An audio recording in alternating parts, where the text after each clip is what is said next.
Is Christianity a blind faith? Watch this. Because once it's a proven That's fact, right. what's the merit in believing anything? Okay, good question.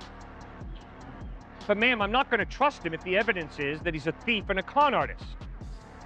The only way you can develop a friendship with God is by trusting God. But that does not mean that you just throw all evidence out and say, I believe. You demand evidence of reliability, and then you're right. You have to trust in order to have a relationship. The same way you have to trust a human being in order to have a friendship with a human being. All relationships are based on faith, on trust. But just because something is a source for knowledge doesn't mean that it's accurate.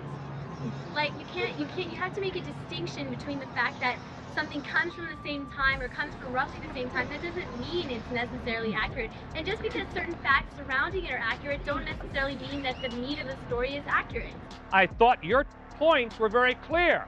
I know, but what I'm telling you... And I'm answering head to head the issues you're raising, and now you're backpedaling on me.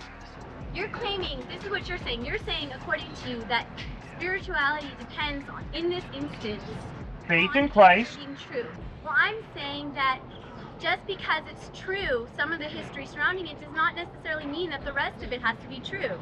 There can always be, you can't ever completely prove something to be true. You can only prove it. That's right. I've never used the word proof.